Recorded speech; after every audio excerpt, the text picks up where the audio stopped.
Day one of our road trip was the Henry Ford Museum in Dearborn, Michigan. Then we drove up to London, Ontario and checked into our hotel there. Day two, we went to Stratford to see Chicago and then came back to our hotel in London. Day three, we just stayed in London. We had tea at a place called Happiness Cafe, which was in walking distance of our hotel.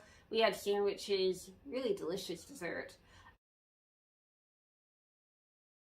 And then we went to a couple of museums in London, Ontario. I should have taken notes. I think one of them was called the London Museum. It was an art museum. Had a beautiful view too. And it was like free. I think it was free. We left a donation.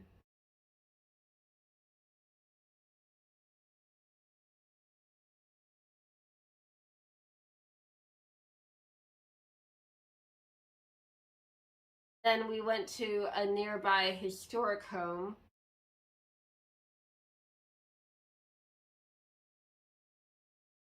The only thing is, apparently the house used to have an elevator, but it was an old-fashioned elevator and they took it out for safety reasons and never put in a modern one. So Kaylin did not get to see the upstairs. Although they did like sit down with him with a laptop to show him pictures and video of the upstairs.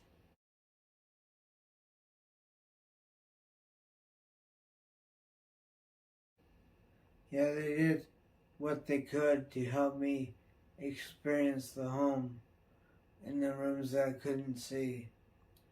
And you did get to see the majority of the house because the downstairs is bigger than the upstairs. It was just bedrooms upstairs. And it was a lovely house. Yeah. I loved the kitchen. It was great. Yeah. And now, again, I wish I had a memory that worked. I thought, anyhow.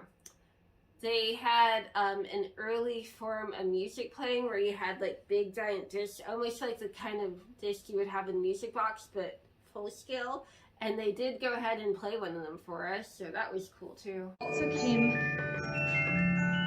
Take a picture. So we have 16 different. Yeah, they're ornate. Which is awesome. It even has the dates on it, so Oh, yeah. 1893. Which is pretty cool. And so it tells you what it's called. But most of them are actually dances like quadrilles. The good thing was throughout our vacation, there wasn't much in the way of me not being able to see cool things. There was almost always some kind of wheelchair access. Yeah, I agree. Both in Canada and the US, all the places we visited, even if it's something where you'd think it wouldn't be accessible because it was built in a time period where they weren't as concerned about accessibility, they had always added on ramps or something to make it accessible. Like that house we were talking about, they clearly had changed the front entrance to be accessible because I don't think the original version of the house would have been. I'm sure the original version of the house had steps, but they made a ramp. Funny thing, the hotel we stayed in Ohio, everyone working there was stoned out of their mind. Okay, yeah, did not like that hotel in Cleveland. I really like the hotel in London. If we're ever in London, Ontario again, let's go back. It was the DoubleTree. It was centrally located. Actually, it was near this old armory, and that old armory is now a hotel. When we were at the London Museum, they had aerial photographs of London from the 60s, and we actually could find where our hotel was. Our hotel was not built back then, but we recognized that armory and were like, oh, hey, our hotel is right there.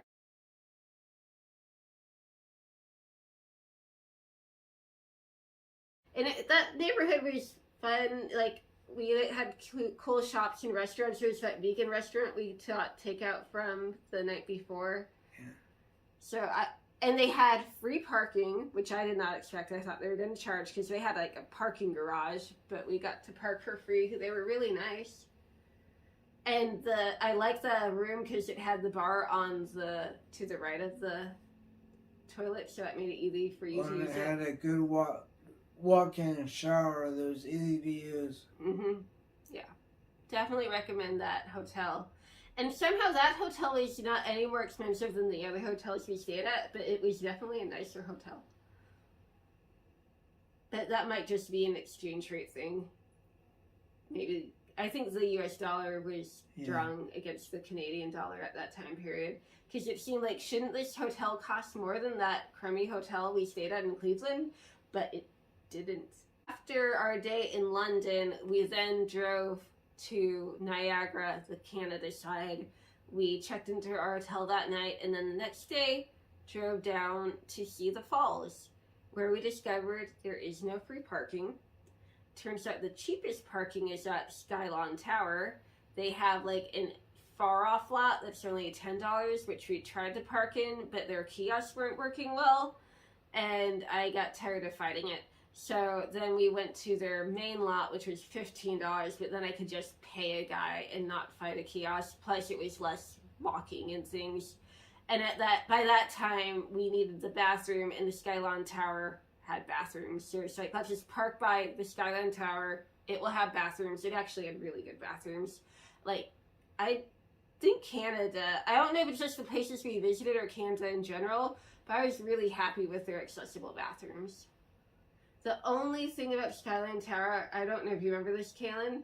So we walk in, and we don't need to go up to their, like, rotating restaurant. We just want to go to the bathroom, and there's a sign saying bathroom this way.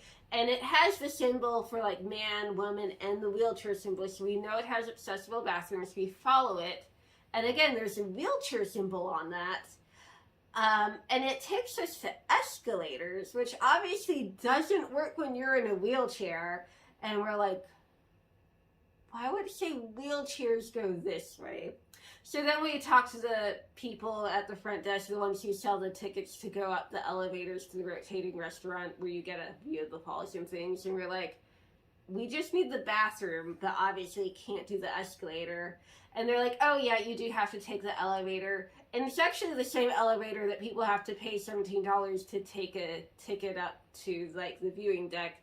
But they said, just tell the operator you need to go down one level to use the bathroom. And, you know, they did. And then the bathroom was right there, and it was a great bathroom. Like, so big and spacious. Like, the family bathroom was really big and spacious with all the adaptability things we could want. More than most places have. It just was like, why would you have a wheelchair sign pointing to an escalator? And, like, they apologized, and like, well, this building was built in the 60s, and at that time, we didn't have, I forget what the Canadian ADA is called, but they didn't have that legislation yet, so it was not built to be accessible. But then later on, they upgraded it to be accessible, but then never came up with a good solution, I guess, for the escalators. So, anyhow, it was fine. And then it turned out that was the level we needed to be on to exit to get down to the falls anyway. And as a side note, if you've never been to Niagara, the worst thing about the falls is that if you get close to the railing, the smell of dead, decaying fish is so big, it almost made me sick. That was on the New York side, though. We didn't really notice on the Canada side. I'm guessing because the falls are dropping fish into a pile of rocks below. The fish are landing and bursting on the rocks and then decaying. Well, or getting eaten. Yeah. I mean, if I were a seagull. The seagulls were having a feast. So we exited the Skyline Tower and then went down the path to the falls, where we got some beautiful views. And at least there we had, you know, I didn't think their quality was bad. We got a little wet, but we can handle that. Then we had lunch at the Queen Victoria, which is an old, like, I assume Victorian age. Why else would you name it that? We started downstairs to use that bathroom, and then we asked the people at the gift shop, how do we eat at the upstairs part, because obviously we can't do stairs. And they said, oh, there's a bell for you to ring for them to come help you. So we go to the entrance and ring the bell, and nothing, and nothing, and nothing. And eventually I just walk up the stairs and find the host, and she's like, oh, the bell doesn't work. Put a sign on it if it doesn't work. Tell the people who work in the gift shop it doesn't work, because clearly they didn't know it. But anyhow, the hostess guided us around the side up. There's a like street that goes around it. So up the street, and then we came through a back entrance, which was accessible. And I actually liked the back entrance, because that way we got to see a lot more of the building, including the parts that haven't been renovated, so they looked more old-fashioned than the parts they use a lot. So I liked that entrance, just fix your bell. And then the food was good. It was a beautiful view. We just took some pictures of us with the falls in our background for our lunch. Went up the path to the Nikola Tesla Memorial. So there's a statue of him standing on a generator.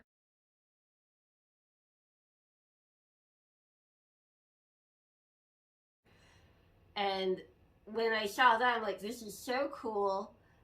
But I don't remember this. And I had been to Niagara before, but it was as a kid and not recently. I'm like, did I just not know who Nikola Tesla was back then? So I didn't care. But no, that statue was built in 2008. So it just wasn't there last time we was at Niagara.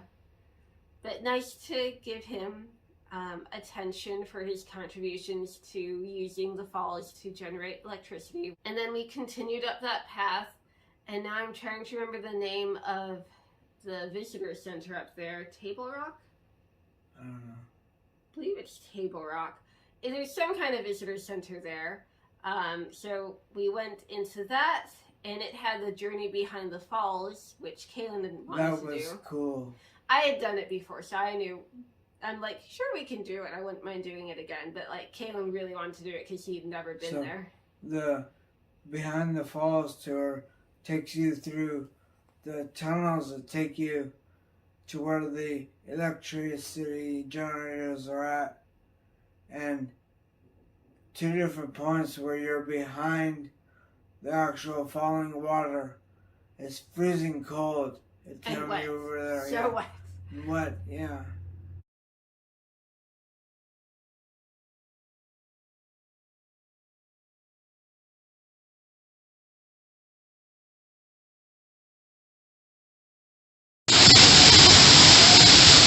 One of the nice things about the Canada side that they don't seem to do in the US side. So for any activity where there's like accessibility issues, like the caregiver goes free. So we paid for Kaylin's ticket, but I got a free ticket because I was helping him get through there, because obviously he wouldn't be able to navigate it himself. He would need my help. So it basically was, we got to go together half price, which was nice that I got a free ticket. That did not happen in like the US parks and things. And it wasn't everywhere in Canada, but specifically certain places let the caregiver go free. I just want to shout out the bathroom there, the family accessible bathroom by Journey House was the best one I've ever seen. It even had like the big table, you know, like a changing table, but adult size. He didn't have that for people who need to lie down to do their things. And I never see those in public restrooms. So kudos for Accessibility Canada. So we went to the incline, which was $3 per person per ride, or $6 for two-way, because how is that any different? Anyhow.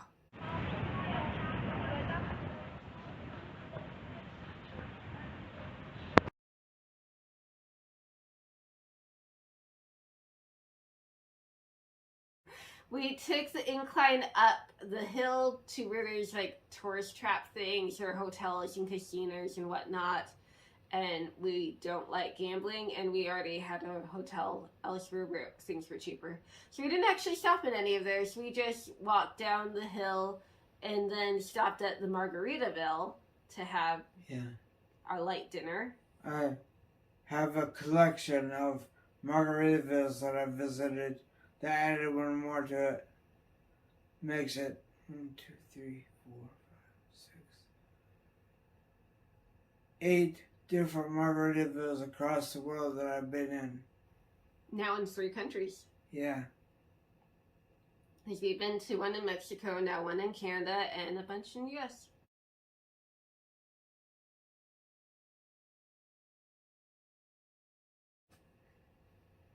So after Margaritaville, we were pretty tired. We had spent the whole day there with a lot of walking, some of which was uphill, although the incline really helped with that.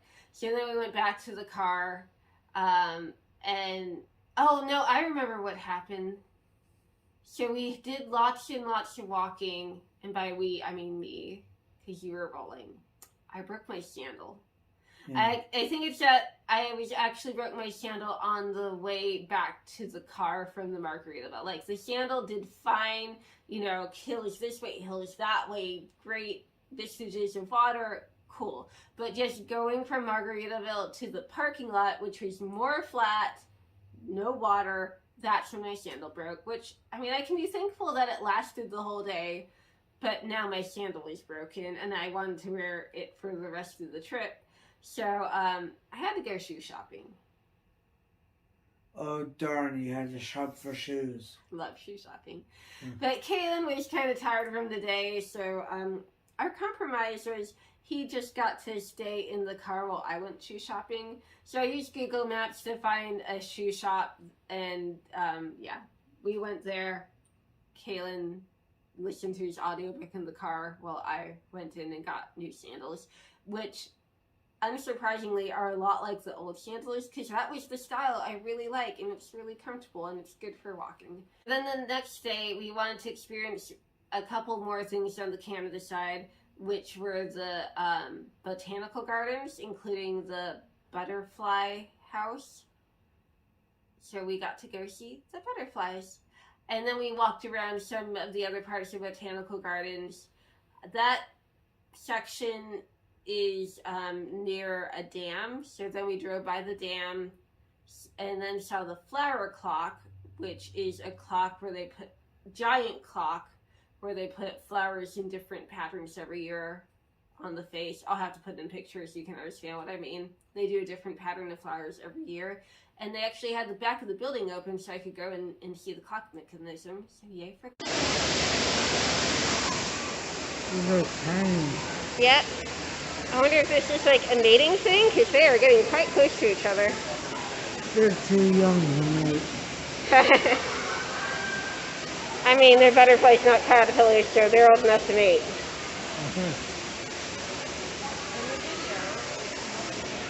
Ooh, that one's pretty.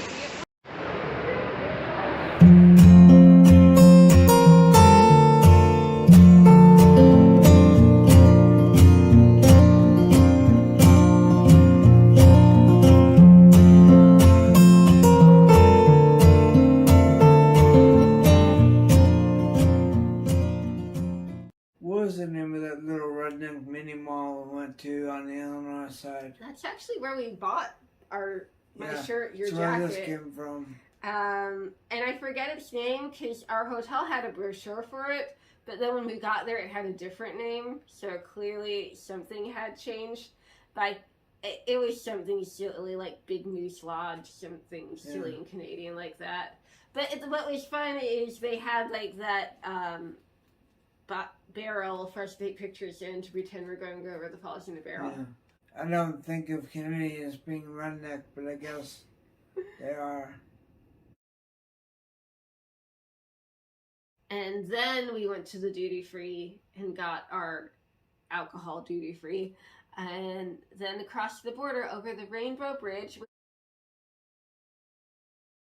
which had 0 line. Like, we had no waiting. When we crossed into Canada, Sarnia, so much waiting. So many cars, so slow. But to get in Canada. But to come to the US, there was no line, no cars. We had like our choice of kiosks with a person to check our passports.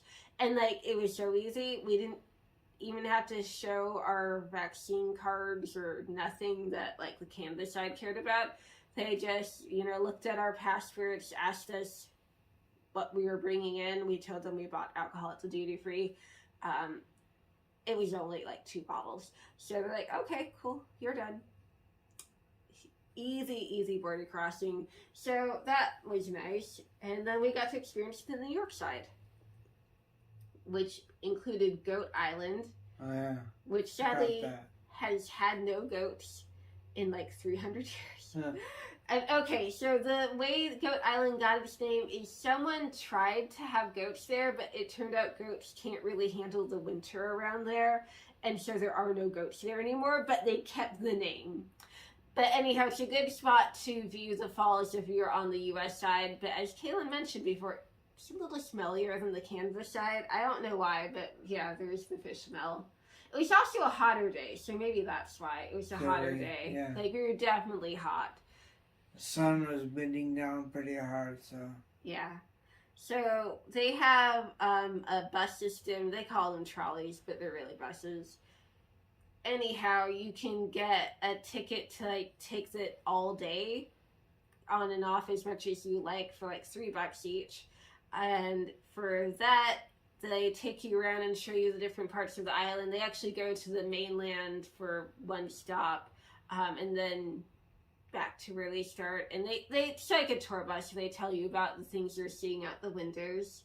All the historic daredevil attempts have been made here at the Horseshoe Falls. There have been 16 recorded daredevil attempts. 9 of them have been successful.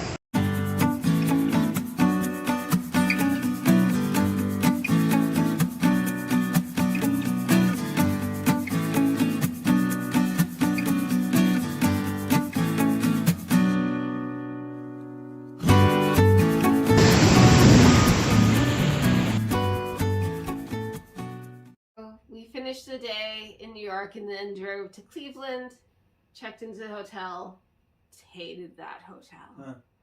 Checked in the hotel. I had already reserved this room online, and it was a wheelchair accessible room, you know, with like bars by the toilet. Came in and it was dirty. Like, there is trash on the floor by the shower. And so I told, like, the young woman who is the check-in person, like, I don't think this room's been cleaned. And she's like, according to the system, it's been cleaned. It was not clean. Like, I could see that the sheets were not clean. As I mentioned, there was trash on the ground. So even though it's not her job to clean, she had to come in and clean it, because we couldn't just switch to another room, because that was the room that was wheelchair accessible. And the next day, we went and ate at a cute diner. What was it called? Clifton Diner. I like that place. That's where we had brunch. The Clifton Diner. I would not stay in that hotel again, but I would definitely eat at the Clifton Diner again. It was walking distance from the hotel. Yeah, it was good. Yeah, it was a really cute place, and I think both of us really liked our meals, and they seemed really nice there. So we chose it because it was close to the hotel, but I would definitely be willing to go there again if we are in that part of Cleveland, which we probably won't be because I never want to go to that hotel again. Huh. But as we already talked about the Rock and Roll Hall of Fame, but that was cool. And then we drove home and reunited with our cats.